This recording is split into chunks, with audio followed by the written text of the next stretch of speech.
मैं वासुदेव और श्री बलराम से संधि करनी होगी। द्वारका से संधि? द्वारका से तुम्हारी संधि नहीं होने दूंगा कर्ण। अब देखना बलराम कैसे तुम्हारा विनाश करेंगे। ये आप क्या कह रहे हैं इंद्रदेव? नंदिनी को आप कैसे लेके जा सकते हैं? विवशता, विवशता श्री बलराम। मुझे लगता है नंदिनी द्वारका में सुरक्षित नहीं है। क्यों? अचानक से द्वारका असुरक्षित कैसे हो गया? है नहीं, किंतु होने वाला है।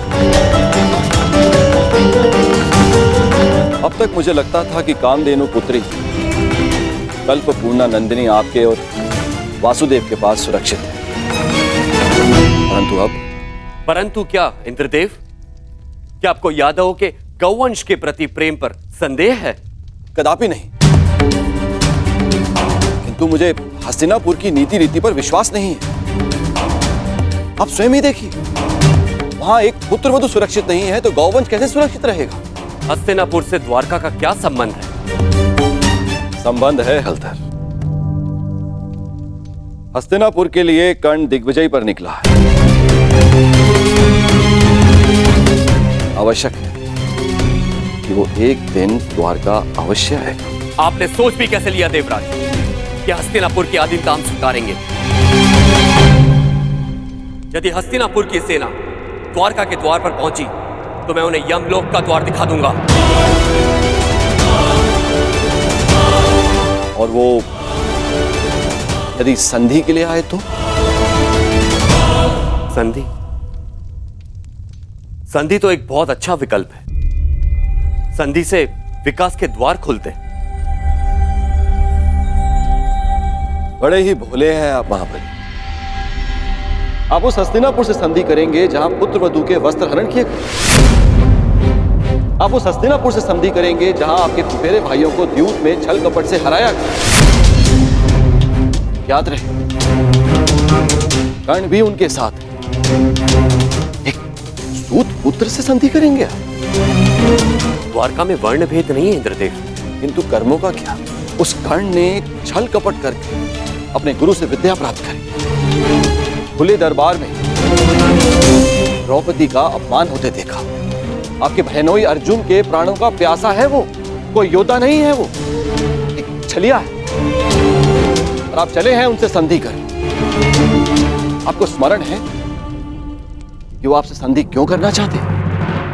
मैं बताता हूं आपको, ताकि जब पांडव वनवास से वापस लौटे और युद्ध आरंभ हो तो उन्हें आपका समर्थन मिल सके। हे महाबली, क्या आप ऐसे लोगों की सहायता करेंगे जिन्होंने विश्व में एक नारी के साथ क्रूर कर्म किए?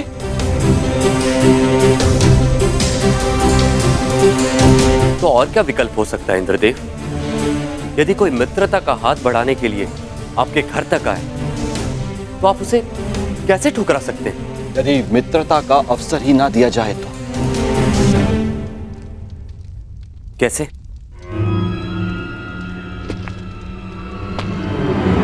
अश्वमेघ यज्ञ से, इससे पहले कि वो कर्ण द्वारका पहुंचे,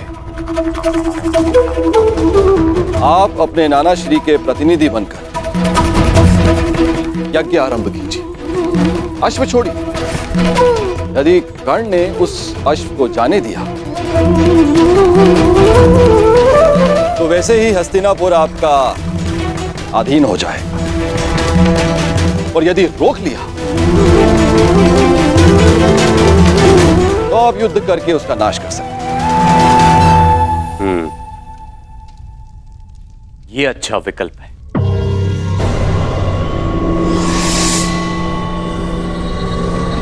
यदि ऐसा है तो मैं नंदिनी को आपके सानिध्य और आपकी सुरक्षा में छोड़ने के लिए तैयार हूं।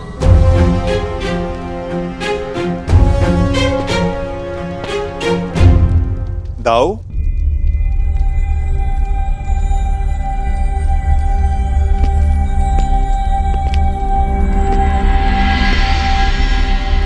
बिना कर्ण की मंशा जाने उससे युद्ध करना मुझे उचित प्रतीत नहीं होता दाऊ।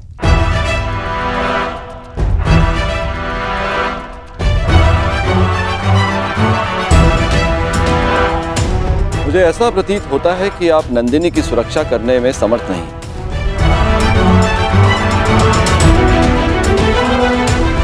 ऐसी स्थिति में आप उसे लौटा ही दीजिए। यदि नंदिनी यहां से गई तो द्वारका का अपमान होगा, जो मुझे स्वीकार नहीं। नंदिनी यहीं पे रहेगी।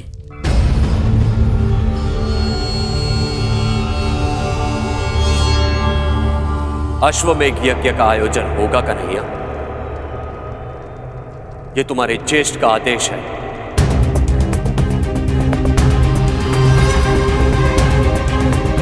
क्या तुम्हें अस्वीकार है? यदि अश्वमेघ यज्ञ नहीं हुआ तो नंदिनी द्वारका को छोड़कर चली जाएगी, और यह द्वारका के लिए बहुत ही अपमानजनक बात होगी। क्या यह स्वीकार है?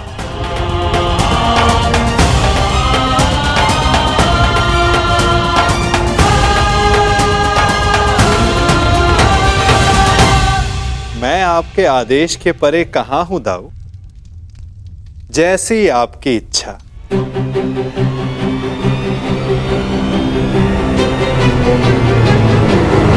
तो ठीक है, यज्ञ के लिए उत्तम अश्व की व्यवस्था करो और पहले ही मुहूर्त में यज्ञ प्रारंभ होगा।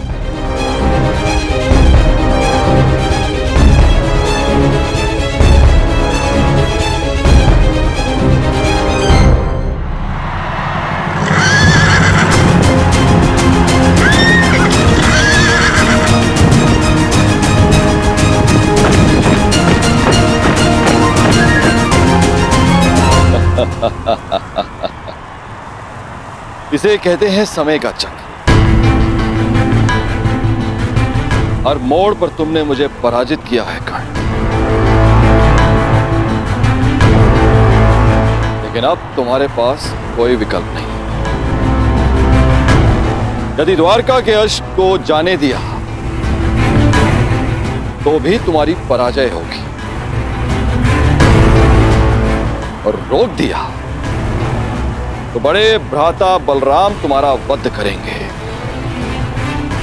इसे स्वयं अनुज कृष्ण भी नहीं रोक सकेंगे।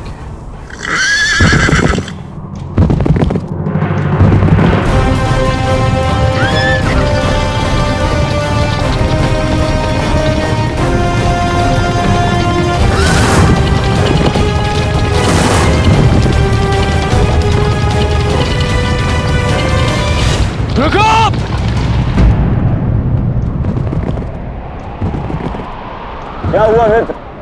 रुकने का संकेत क्यों किया? द्वारका के निकट ही है। अश्व के पश्चात के स्वर सुनाई दे रहे हैं युवराज।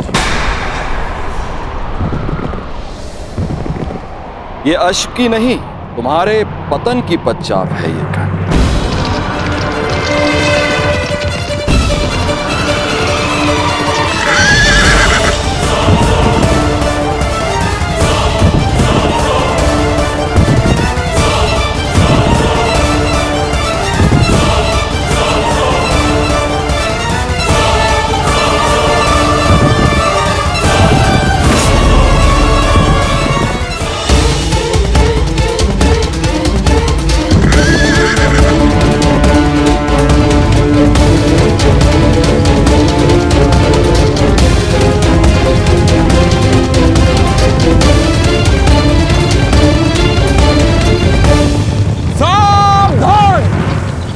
अश्वमेघ यज्ञ का अश्व है, जो श्री बलराम और श्री कृष्ण की सुरक्षा में है। इसे रोकने वाला नारायणी सेना के साथ युद्ध को निमंत्रण देगा। अंगराज, ये अश्वमेघ यज्ञ कर रहे हैं तो हम भी दिग्विजय यात्रा पर निकले हैं। रोक लो ये अश्व, हो जाने दो युद्ध। आज उस छलिए कृष्ण को भी हस्तिनापुर के वाणों का स्वाद चखने दो। नहीं मामाश्री, बात केवल कृष्ण की नहीं, हलधर बलराम की भी। एक बार बलराम ने हमारी मित्रता स्वीकार कर ली, फिर जीवन भर पांडव हमारे समीप नहीं आ पाएंगे, और ना ही कृष्ण हमारा कुछ भी बिगाड़ पाए। कर्ण, बलराम जैसे महाबली वीर से अभद्रता उचित नहीं। नहीं दुर्योधन, ना। आज इस अश्व को यूं ही जाने दिया तो सारे भारतवर्ष में यह संदेश जाएगा, यादवों का वर्चस्व स्वीकार कर लिया है हस्तिनापुर ने। ना मेरे सम्राट, ना। कर्ण, तुम हस्तिनापुर की सेना के सेनापति हो, स्मरण रहे। तुम्हारी विजय मेरे सम्राट दुर्योधन के नाम अवश्य होगी, परंतु तुम्हारी पराजय तुम्हारे मस्तक का ही कलंक बनेगी। कर्ण, स्मरण रखना। सोच क्या रहे हो कर्ण? रोक लो यह अश्व। कर्ण, यह अश्व रोक लो।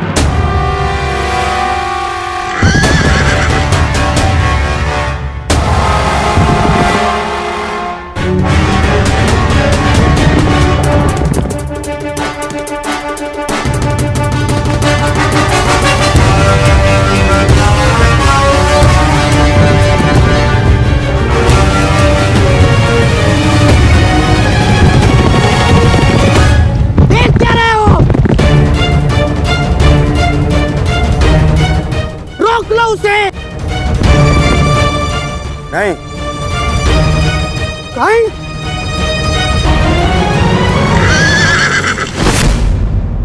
go!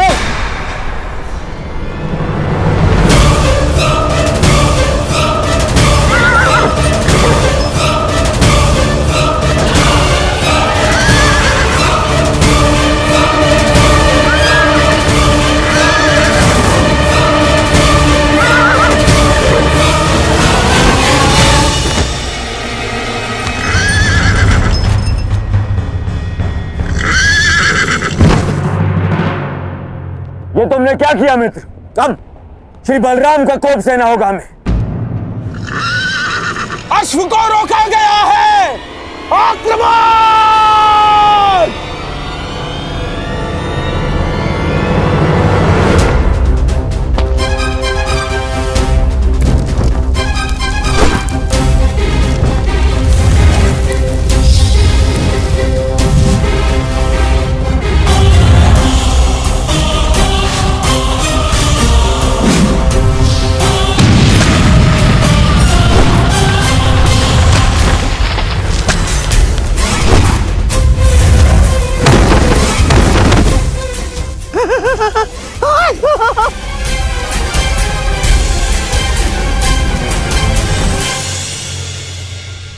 ठीक कहा था देवराज ने।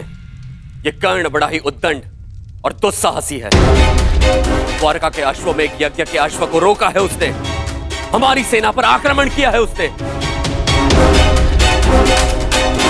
मैंने कहा था ना दाऊ कि ये योद्धा तनिक विकट है, परंतु उसने अभी तक बलराम के हल और गदा की विकटता नहीं देखी है। हस्तिनापुर को अपने हल की नोक से उखाड़कर भूमि में गाड़ दूंगा मैं जानता हूं कि तुम्हें कर्ण प्रिय है, परंतु जो भी द्वारका के सम्मान की सीमा को लांघे वो मुझे प्रिय नहीं। अब कर्ण को मेरा सामना करना ही होगा। अब जैसी आपकी इच्छा दाऊ। मैं तुम्हारी इच्छा जानना चाहता हूं कन्हैया। क्या इस युद्ध में तुम भाग लोगे या नहीं? अब दाऊ की इच्छा है तो कन्हैया को तो आना ही होगा, परंतु क्या? परंतु इस युद्ध में मेरी भूमिका कुछ और होगी दाऊ, क्योंकि आने वाला योद्धा महारथी है और इस युद्ध में सामना करने के लिए आपको एक चपल सारथी की आवश्यकता पड़ेगी।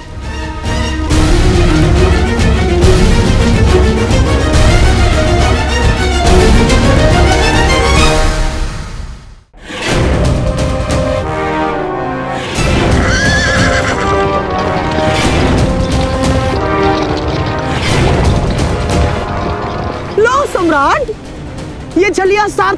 आया है, अर्थात शस्त्र नहीं उठाएगा। विजय निश्चित है सम्राट, विजय निश्चित है हमारी।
द्वारका के अश्व को रोकने वाले कर्ण, तेरा सामना बलराम से है। अपने प्रियजनों का स्मरण कर ले, क्योंकि तेरा स्वागत स्वयं यमराज करने वाले हैं। शत्रु ने ललकारा है, अंगराज उत्तर दो।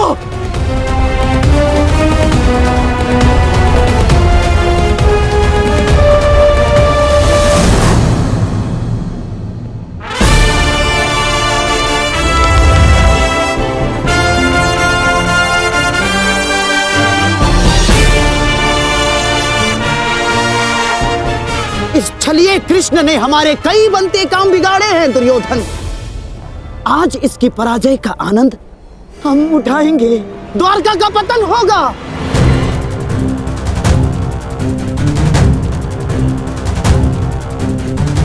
और फिर तुम्हें पांडवों का कोई भय नहीं होगा, मेरे सम्राट, कोई भय नहीं होगा।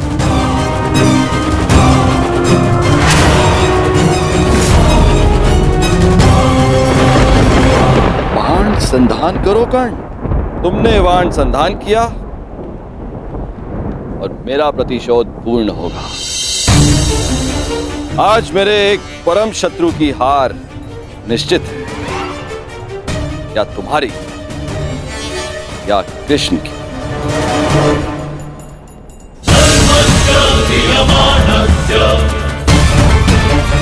चला बाण चला कर्ण।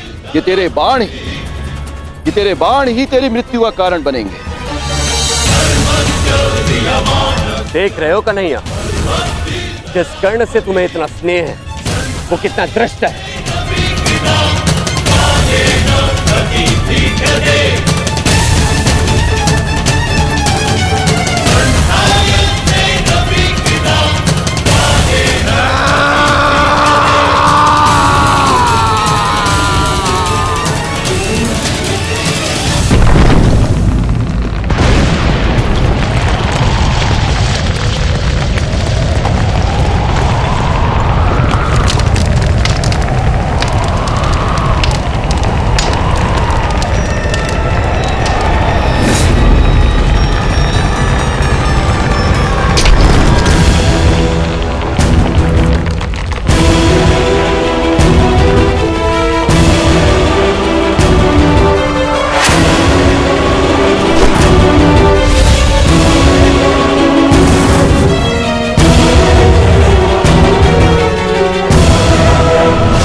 इस सुगंध से तो प्रभु परशुराम का तेज स्मरण हो आया।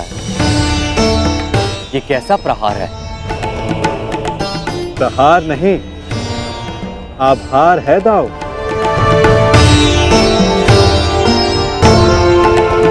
कहा था ना कि आने वाला योद्धा तनिक भिन्न होगा। हस्तिनापुर के युवराज की ओर से मैं परशुराम शिष्य राधेकर्ण श्री बलराम और वासुदेव को नमन करता हूं। शत्रु को नमन? जिस प्रकार आकाश में आया हर मेघ वर्षा नहीं लाता, उसी प्रकार आगे बढ़ने वाला हर पग शत्रुता का नहीं होता हलधर।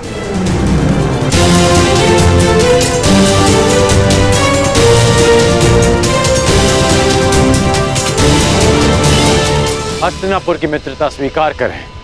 शत्रुता का विकल्प तुमने ही चुना था कर्ण। जब मित्रता ही करनी थी तो अश्वमेघ यज्ञ का अश्व रोका क्यों? ताकि यज्ञ पूर्ण करने की आपकी मंशा और आपके वीरों का परिश्रम व्यर्थ ना जाए।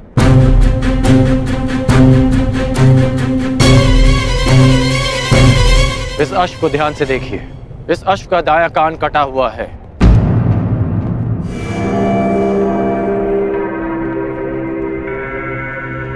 अर्थात इसका अंग भंग है और नीति अनुसार अंग भंगित अश्व के साथ किया गया यज्ञ फलदायी नहीं होता। इसलिए मैंने आपके इस अश्व को रोका।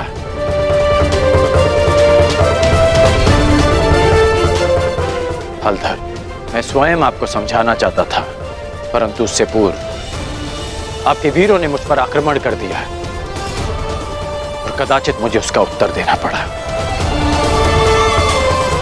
परंतु आपने स्वयं देखा होगा कि मैंने उन्हें केवल निशस्त्र किया, उनके प्राण नहीं लिए। तो तुमने मेरी सहायता करने के लिए अश्व रोका। अद्भुत, हम प्रसन्न हुए।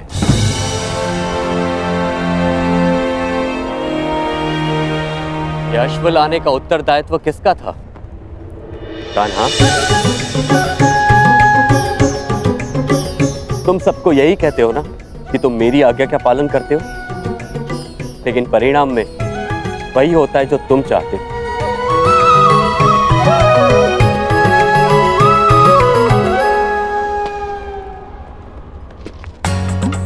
अब क्या करूं दाऊ, मेरा भाग्य ही ऐसा है। भाग्य नहीं, धूर्तता है तुम्हारी।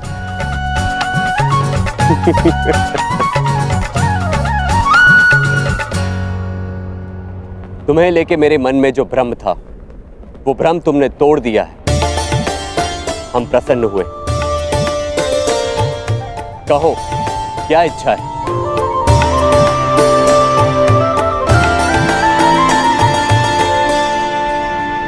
आपसे मित्रता की इच्छा है हलधर।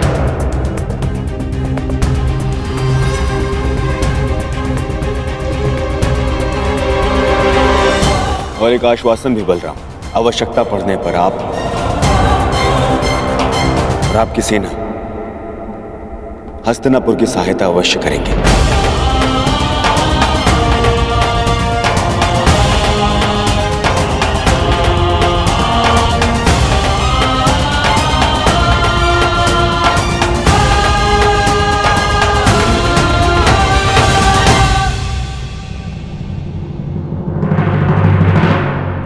स्वीकार है।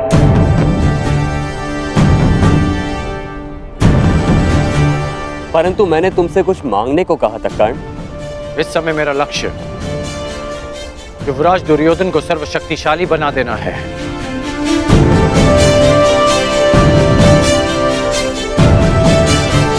इसलिए मैं चाहता हूं कि आप युवराज दुर्योधन को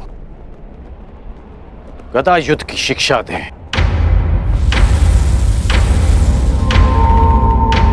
और इन्हें संसार का सर्वश्रेष्ठ गदाधारी बना दें। स्वीकार है।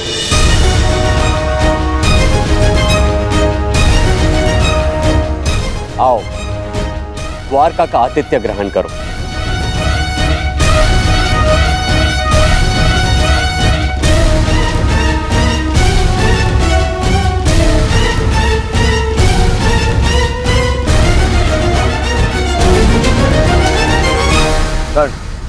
वरदान तुम्हें मिला था और तुमने उसे मेरे लिए उपयोग किया।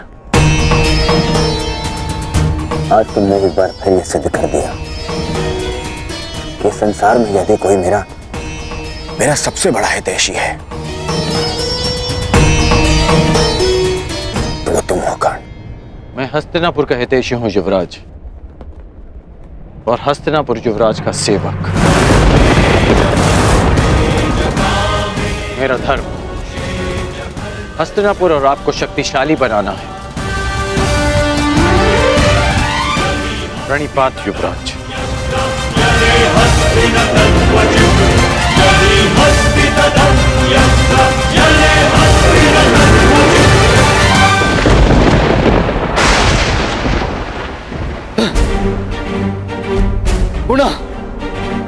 पुनः मेरे प्रयास आज सफल हुए। मेरे इतने कठोर परिश्रम के बाद भी उस कर्ण को द्वारका का समर्थन मिल ही गया। उस कर्ण की दिग्विजय पूर्ण हुई। अभी तक मेरे पुत्र अर्जुन को कुछ भी प्राप्त नहीं हुआ, कुछ भी नहीं। समय आ गया है, समय आ गया है, मुझे ही कुछ करना होगा। इस कर्ण के सौभाग्य को दुर्भाग्य में परिवर्तित करना होगा।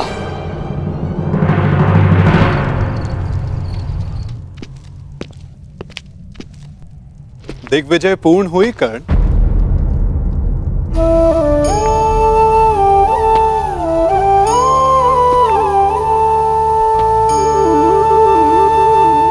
लगभग 12 वर्षों तक तुम लगातार युद्ध करते रहे हो।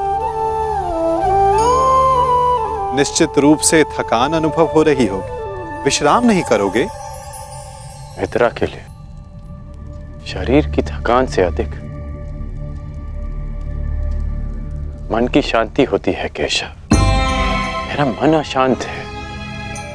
एक परिवर्तन का स्वप्न लेकर मैंने अपना जीवन प्रारंभ किया था। तू स्वयं ही परिवर्तित हो गया केशव।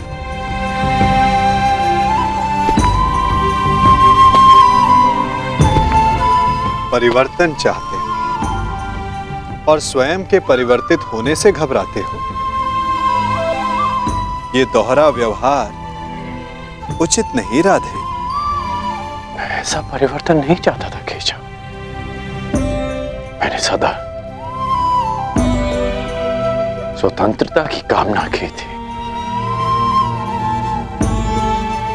और आज स्वयं मैं हस्तिनापुर का दास बन गया। मैंने तो कितनी बार तुमसे ये बंधन तोड़ देने का आग्रह किया अंगराज, तुमने ही नहीं स्वीकारा। जानते हो मन में संतोष क्यों नहीं है? क्योंकि लक्ष्य शुद्ध होने के साथ साथ साधन और सहायक भी शुद्ध होने चाहिए। और तुम ये भली भांति जानते हो कि तुम्हारे सहायक कैसे हैं। मित्र, अब भी समय है तुम्हारे पास। नहीं केशव, समय बीत चुका है। मैं अपना वचन नहीं तोड़ सकता। मैं आपसे पूछता हूं, आपने भी तो कई वचन दिए होंगे। क्या आप अपने वचन तोड़ सकते हैं?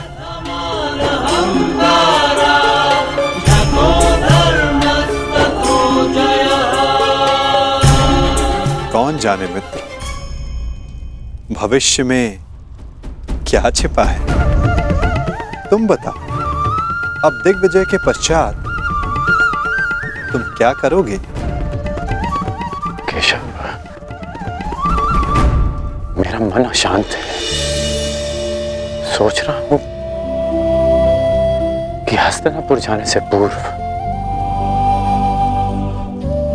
गुरु परशुराम के दर्शन करा। विचार उत्तम है मित्र,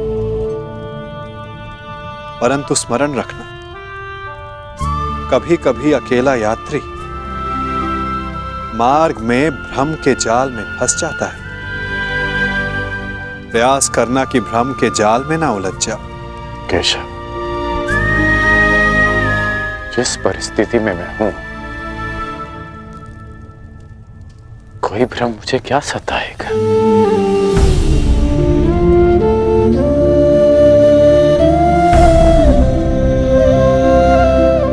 आपकी मुस्कान मुझे बहुत शांति देती है केशव। आज्ञा दीजिए।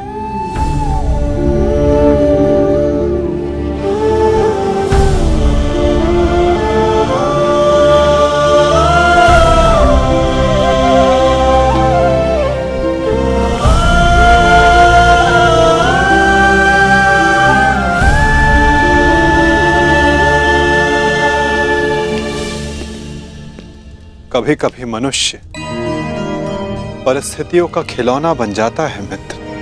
कभी कभी मंतव्य शुभ होने पर भी गंतव्य पर कुछ अशुभ हो ही जाता है।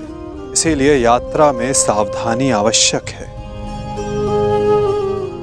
तनिक सी असावधानी बहुत बड़ी दुर्घटना को जन्म दे देती है। सावधान रहना मित्र।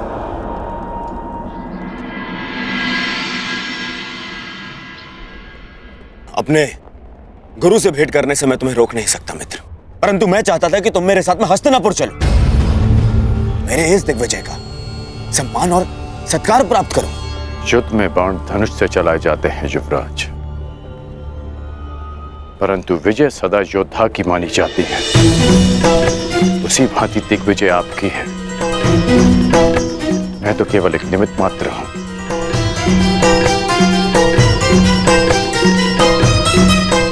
आज्ञा दें।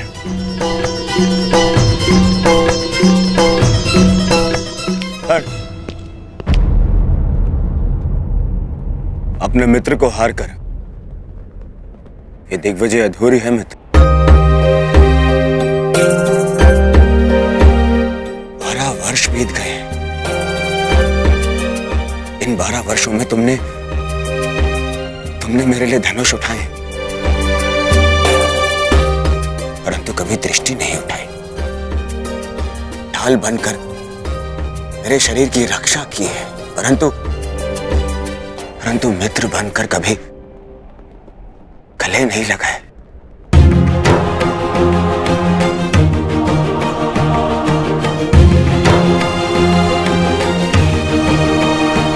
मुझे तो यह समझ में नहीं आता कि वनवास उन पांडवों का था या मेरा। बस मित्र, अब तो क्षमा कर दो मुझे। एक दिग्विजेता को अपने सेवक से क्षमा मांगना शोभा नहीं देता युवराज।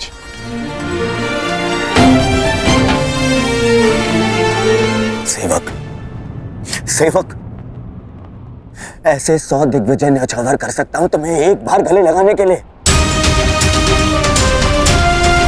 बस एक बार मेरी आंखों में देखकर मुझे मित्र पुकार के एक बार गले लगा लो मित्र।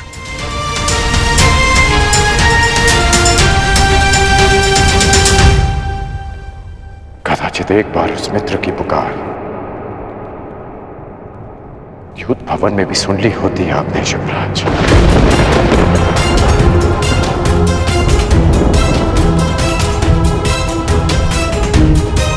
अब जो आपके सामने खड़ा है वो आपका और हस्तिनापुर का सेवक अंगराज कर्ण है, आपका मित्र राधे कर्ण। द्रौपदी के अपमान की ज्वाला में भस्म हो चुका है।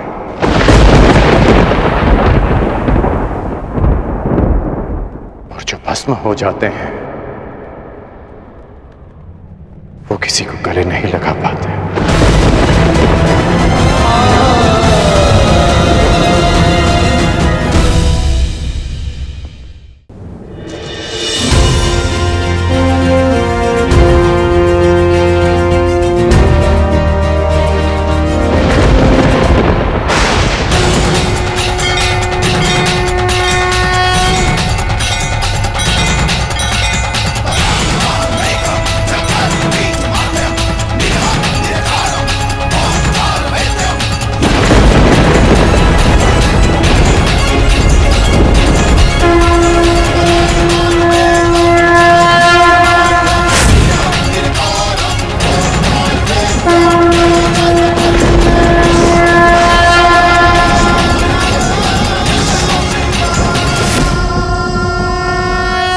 स्वागत है देवराज। आपके पदचाप ने आपके आने की सूचना दे दी थी मुझे।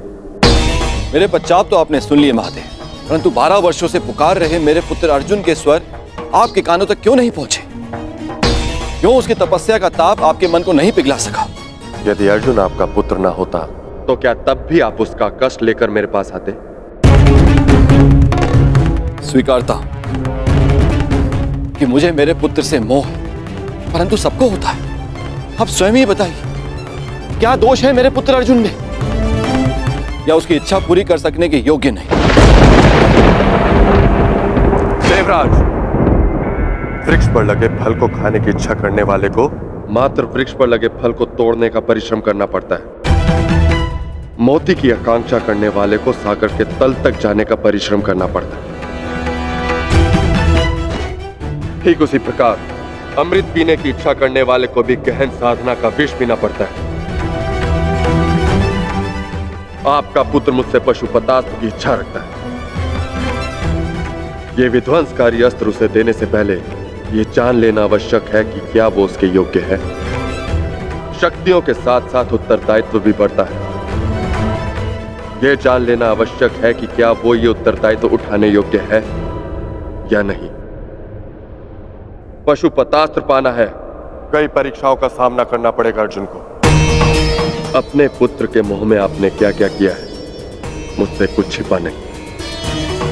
पूरे पुत्र को नीचा दिखाने के लिए आपने देवराज पद की गरिमा को किस तरह लांछित किया है, भली भांति जानता हूं। देवराज, यदि एक पिता अपने पुत्र की परीक्षा लेता है तो पुत्र प्रशंसा पाता है। जब एक पिता पुत्र की प्रशंसा करता है तो पुत्र केवल परीक्षा पाता है। आशा है कि अगली भेंट देवराज इंद्र से होगी, पुत्र मोही पिता से नहीं।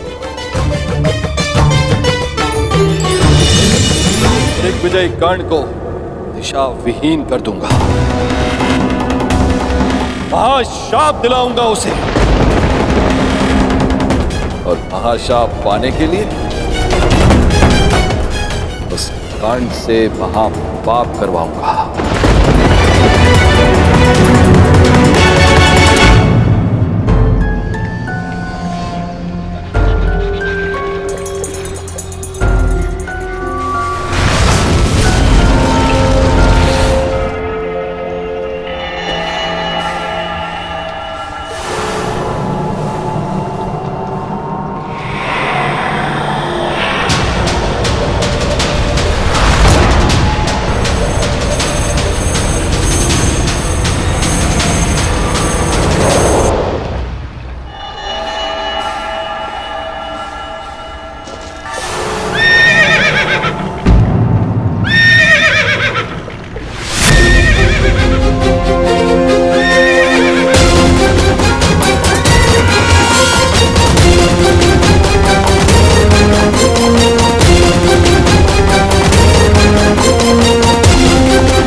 गौरांग वत्स, तनिक प्रतीक्षा करो, तुम्हें भी अपनी माँ का दूध पान करने का अवसर मिलेगा।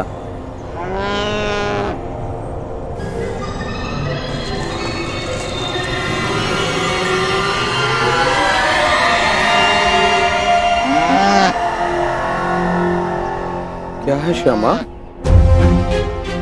इतना भयभीत क्यों? मैं हूं ना तुम्हारे साथ। हाँ?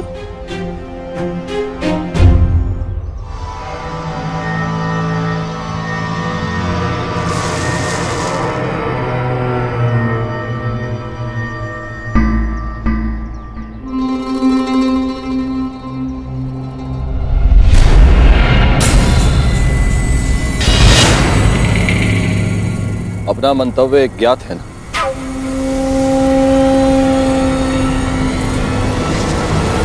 लगता है तुम्हें भूख लगी है। अभी मैं तुम्हारे लिए चारा लेके आता हूं, ठीक है?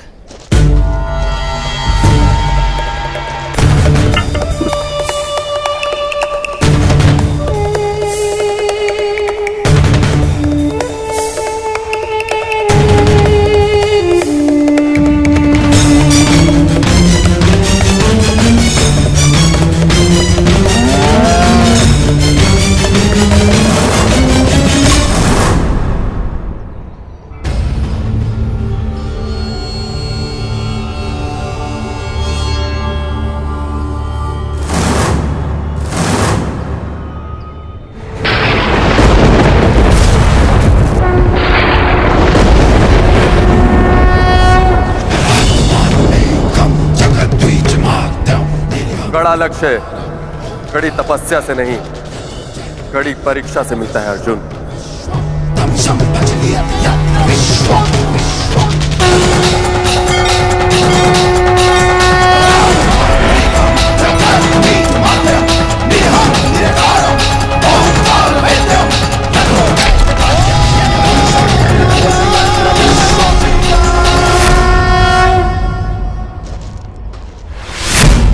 गौरांग, गौरांग,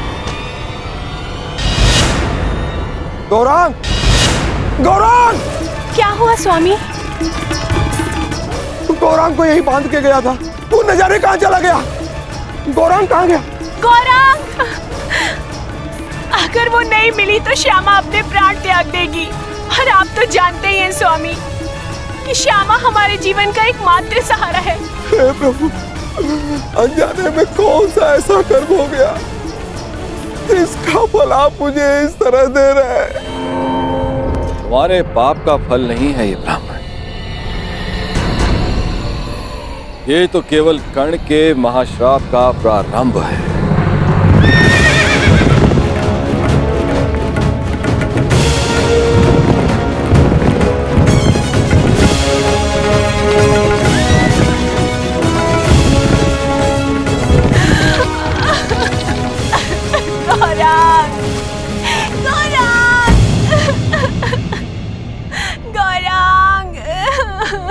क्या हुआ ब्राह्मण देव? आप सब इतना विलाप क्यों कर रहे हैं? देखिए, मेरे गाय श्यामा के बछड़े को न जाने कौन चोर चुरा के ले गया। अगर मेरा गौरांग नहीं मिला तो ये बेचारी छटपटा कर अपने प्राण त्याग देगी। आप मेरी कोई सहायता करिए। आप निराश ना हो ब्राह्मण देव, मैं समय रहते इस गाय के बछड़े को वापस ले आऊंगा सुरक्षित। ये मेरा वचन है।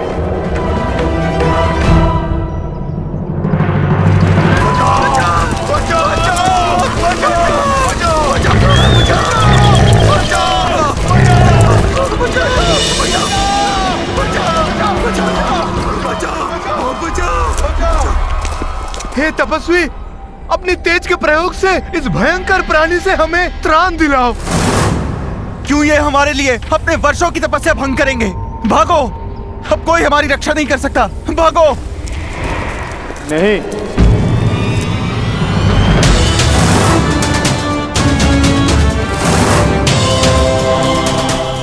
एक क्षत्रिय के लिए किसी की रक्षा करना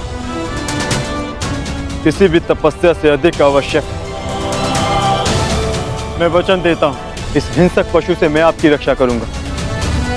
तपस्या भंग हो जाए, परंतु कौंतेय का क्षत्रिय धर्म भंग नहीं होगा।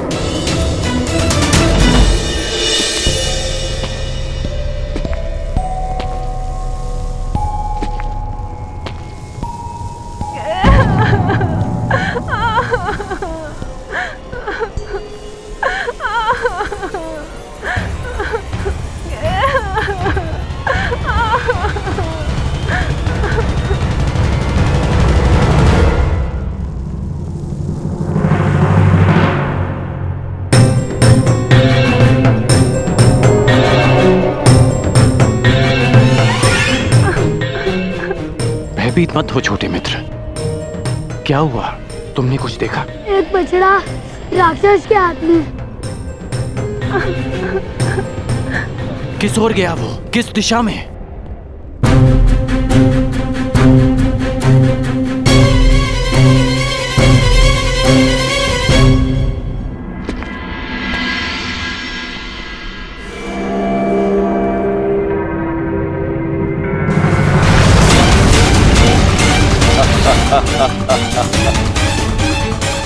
जाओ कर्ण, जाओ, अपने विनाश की ओर जाओ।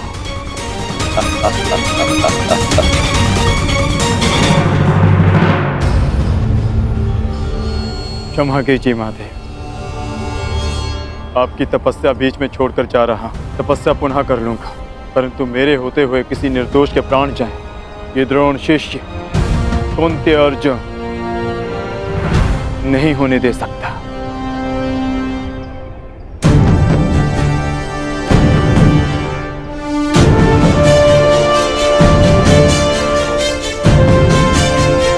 अपने उत्तरदायित्व का भान तो है इसे।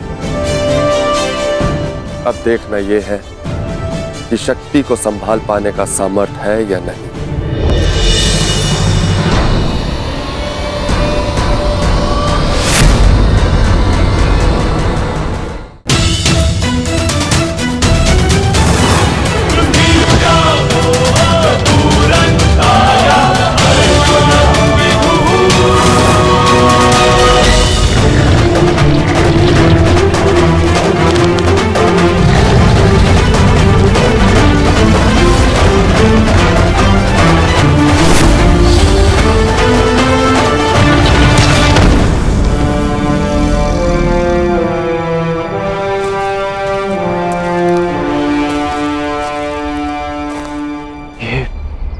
दूसरा बाण किसका है? ये बाण मेरा है।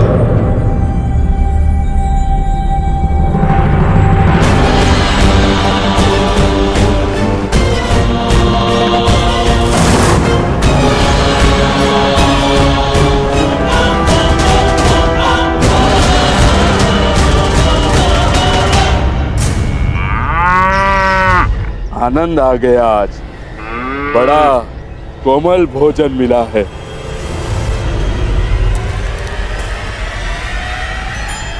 सावधान!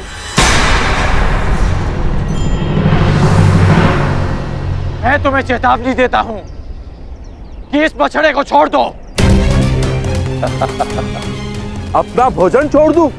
तुम्हारे लिए यह केवल एक समय का भोजन है, परंतु किसी और के लिए यह जीवन जीने का सहारा है। इसकी मां के प्राण बसे हैं इसमें। इस निरपराध पशु को छोड़ दो।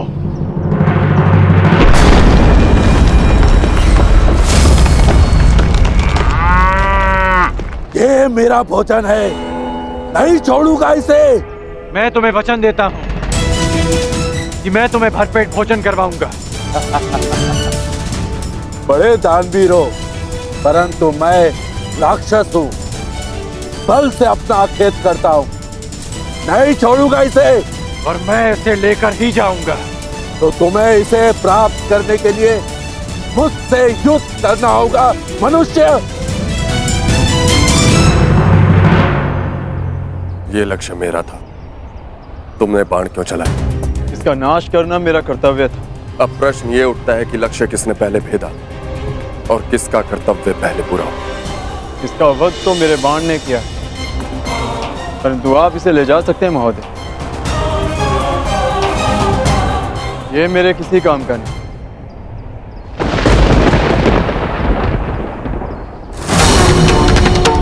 मूर्ख! माना कि मैं किरात हूं, मगर मैं अपने परिश्रम से अपना आखेट करता हूं। मैं किसी की भिक्षा पर अपना जीवन व्यतीत नहीं करता। इसे तो मैं अवश्य लेके जाऊंगा, परंतु इसे ले जाने से पहले मैं ये अवश्य सिद्ध करूंगा कि इसे मैंने मारा है। तुम कौन हो, कहां से आए हो और क्या सिद्ध करना चाहते हो? मुझे इससे कोई लाभ नहीं। ले जाओ इसे।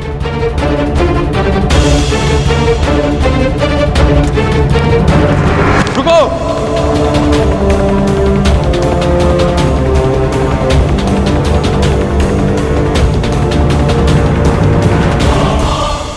बिना ये निर्णय किए कि मेरे बाण तुम्हारे बाणों से अधिक तीव्र और अधिक तीक्ष्ण है, मैं यहां से नहीं जाऊंगा।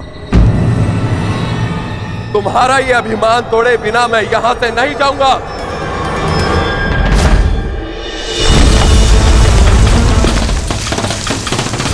तुम मुझे युद्ध करने के लिए विवश कर रहे हो।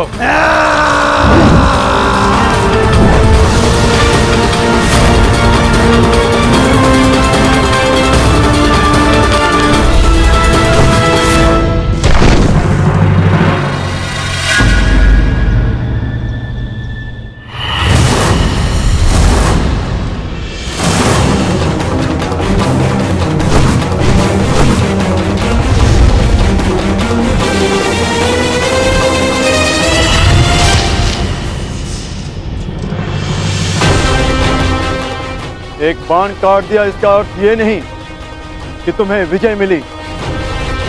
मेरे पास बाणों की कमी नहीं। मेरे पास भी बाणों की कमी नहीं है।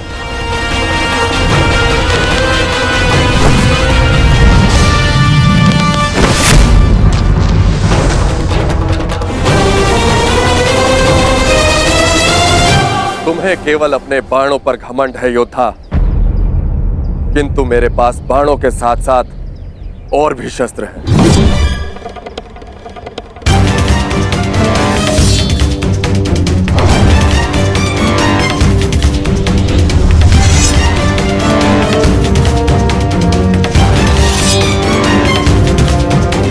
तलवार उठाओ योद्धा, युद्ध अभी तक समाप्त नहीं हुआ है और ना ही तुम्हारा अभिमान अभी तक टूटा है।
बहुत हुआ खेल, अब अपने इष्ट को स्मरण कर लो किरात, क्योंकि वैष्णव अस्त्र से अब तुम्हें कोई नहीं बचा सकता।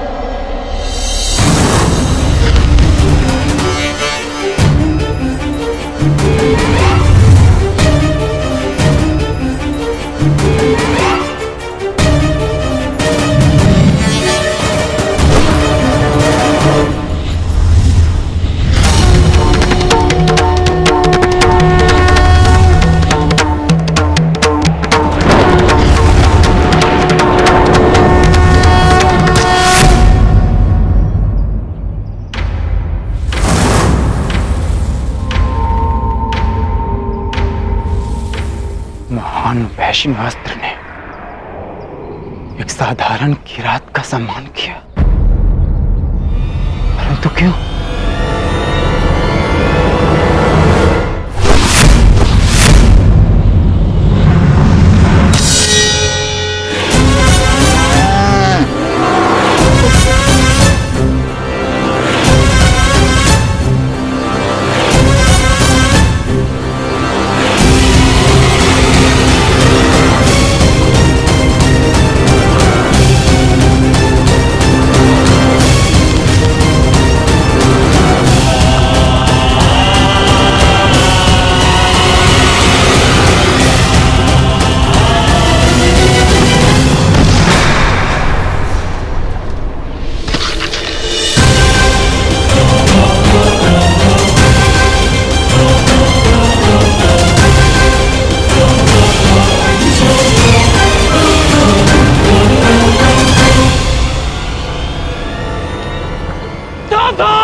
तेरा अंत आ गया है राक्षस। ये मेरा नहीं, तुम्हारा अंत है कर्ण।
मेरे गौरांग की तुमने हत्या कर दी, हत्या कर दी तुमने मेरे गौरांग की धनुर्धर।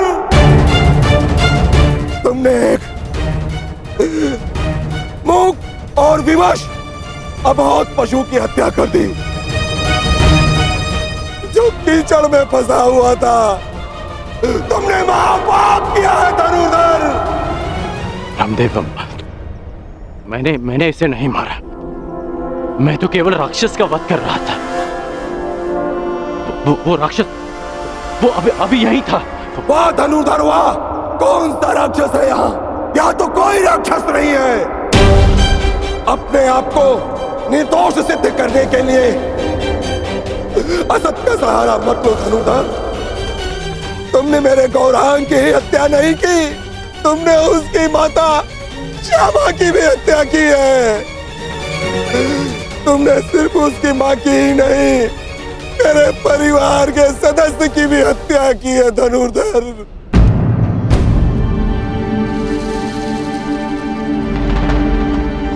ब्राह्मण देवा, आपको भ्रम हो रहा है। भला मैं क्यों मारूंगा इसे? गौ हत्या का महापाप किया है तुमने। तुम्हारे पास उसके बच पाने का कोई अवसर नहीं है।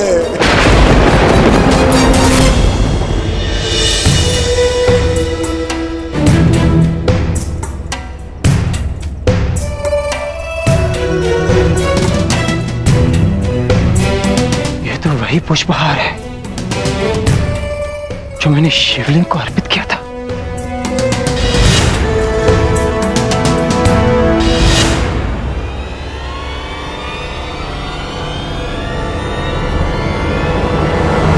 प्रभु,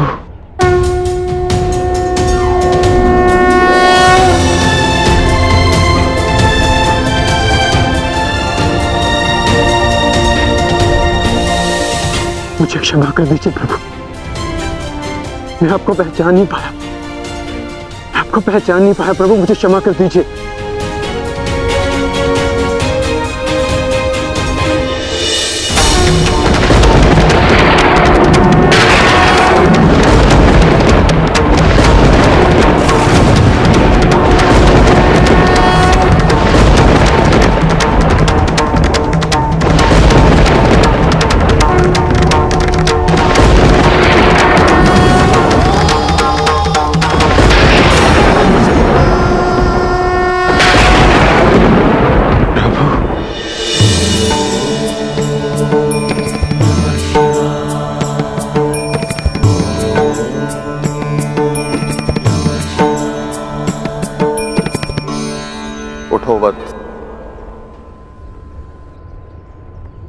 क्षमा कीजिए प्रभु, मैंने आपकी आराधना भंग कर दी। क्योंकि यही उचित था। मनुष्य की सबसे बड़ी आराधना उसका कर्तव्य का पालन होता है अर्जुन, जो तुमने भली भांति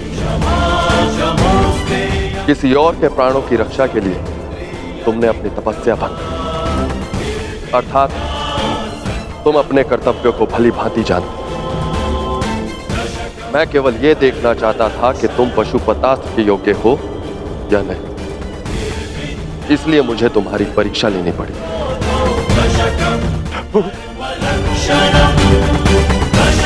और तुम इस परीक्षा में सफल हुए अर्जुन। मैं तुम्हें प्रसन्न मन से पशुपतास्त्र प्रदान करता हूं अर्जुन।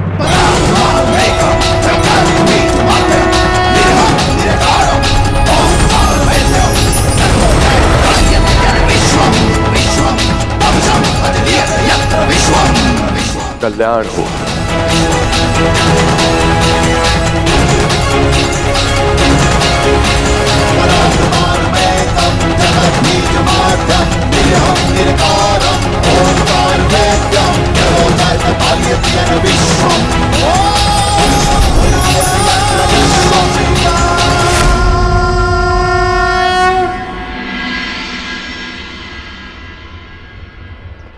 आप सब दुखी मत होइए ब्राह्मण देव। मैं मानता हूं कि अनजाने में मुझसे पाप हुआ। मैं आप सबकी पीड़ा समझ सकता हूं। आपकी हानि की पूर्ति मैं करूंगा। यदि मैं तुम्हारे पुत्र की हत्या कर देता और अपनी सारी संपत्ति तुमको दे देता तो क्या तुम मुझे क्षमा कर देते? कदापि क्षमा नहीं करोगे तुम। तुमने महापाप किया है। मैं अग्निहोत्र ब्राह्मण विजय तुम्हें श्राप देता हूं, श्राप।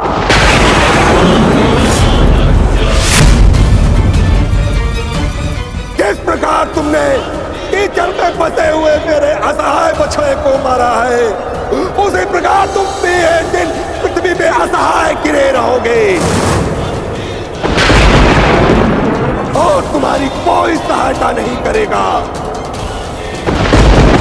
और मेरे बछड़े की भांति तुम्हारी भी मृत्यु उसी प्रकार होगी। तुम्हें कोई दया नहीं मिलेगी। धनुर्धर, ये तुझे ब्राह्मण का श्राप है।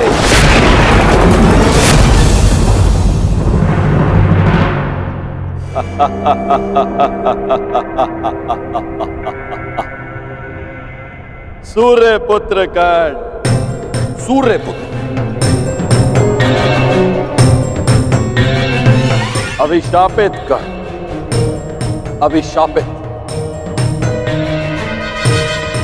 आज मेरे मन में जल रही प्रतिशोध की अग्नि को थोड़ी सी शीतलता प्रदान हुई। है अभिशापित कर्ण, तुमने मेरे गर्व पर प्रहार किया, मेरे आत्मसम्मान को ठेस पहुंचा, मुझे युद्ध में पराजित कर पीड़ा दी और मैंने तुम्हें पराजित करने की भूमिका निर्माण की। तुमने मुझे पराजित किया होता तो किसी स्थिति में मैं तुम्हें क्षमा कर भी देता, परंतु तुमने मेरे पुत्र अर्जुन के विरुद्ध खड़े होकर अपने जीवन की सबसे बड़ी भूल की है। जब तक तुम्हारा संपूर्ण विनाश नहीं हो जाता तब तक ये देवराज इंद्र संतोष से विश्राम नहीं करेगा। धनुर्धर, मेरा श्राप कभी व्यर्थ नहीं जाएगा। गौ हत्या के पाप का दंड तुम्हें हमेशा डसता रहेगा, डसता रहेगा।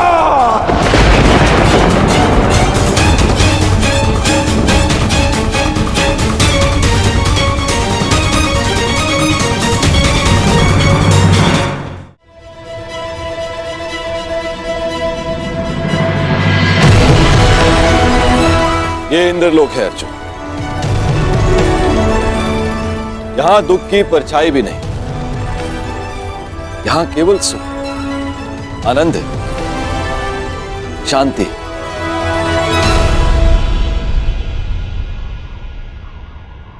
क्षमा कीजिए पितादे, मेरे भाई वहां पीड़ा भोगे और मैं यहां आनंद करूं, ऐसा कैसे हो सकता है? हमें अपनी प्रतिज्ञा पूर्ण करनी है, महायुद्ध करना है। स्त्री के अपमान का प्रतिकार करना है मुझे। अर्जुन, उस प्रतिकार को पूर्ण करने के लिए तुम्हें कुछ दिव्य अस्त्र की आवश्यकता पड़ेगी अर्जुन। उनकी दीक्षा देने के लिए ही मैं तुम्हें यहां लाया हूं। आओ अर्जुन, आरंभ कर।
विजय, तुम्हें श्राप देता हूं, श्राप। जिस प्रकार तुमने कीचड़ में फंसे हुए मेरे असहाय बछड़े को मारा है, उसी प्रकार तुम भी एक दिन पृथ्वी पे असहाय गिरे रहोगे और तुम्हारी कोई सहायता नहीं करेगा।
एक बार फिर परशुराम का फरसा उठा है,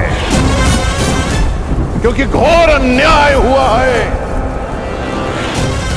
मेरे शिष्य को अकारणी श्राप दिया गया है। मैं पूरे संसार का सर्वनाश कर दूंगा, मैं ध्वंस कर दूंगा। आज संसार में प्रलय आएगी, नरसंहार होगा। 21 बार इस धरा को क्षत्रिय विहीन कर देने वाला परशुराम एक बार फिर इस धरा को मानव विहीन कर देगा।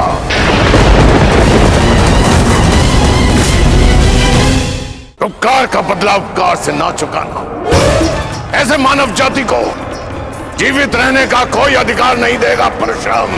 नहीं गुरुदेव, नहीं।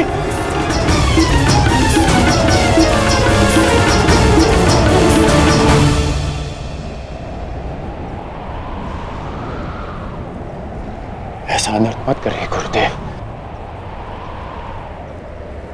शांत हो जाइए।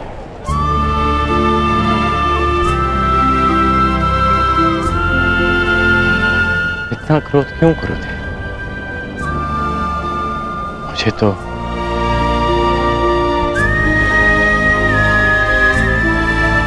श्राप और उपेक्षा का अभ्यास सा हो गया है। और एक श्राप थोड़ी ना मिला है मुझे। मेरा जीवन तो प्रारंभ से अभिशप्त रहा है, और आपने भी तो मुझे श्राप दिया है गुरुदेव। मैं जमदग्नि पुत्र परशुराम तुम्हें श्राप देता हूँ। मेरे द्वारा दिए गए दिव्यास्त्रों का आवाहन नहीं कर पाओगे, ये मेरा श्राप है। उसी अपराध की अग्नि में तो परशुराम अभी तक जल रहा है पुत्र। ऐसा कहकर मुझे पाप का भागी ना बनाए। मां की मार और गुरु की फटकार, जीवन में इससे बड़ा प्रसाद नहीं हो सकता। और वैसे भी गुरुदेव, कोई भी श्राप और कोई भी पीड़ा मेरे भाई शोन की मृत्यु से अधिक नहीं हो सकती। मुझे परिवर्तन चाहिए, न्याय चाहिए, समानता चाहिए गुरुदेव। और इस न्याय, परिवर्तन और समानता को पाने के लिए मैं एक श्राप तो क्या, सहस्त्र श्राप सह सकता। मोक्षे च फलदर्शनम् कोई श्राप आपके इस शिष्य को अपने लक्ष्य से, अपने कर्म पथ से हटा नहीं सकता गुरुदेव।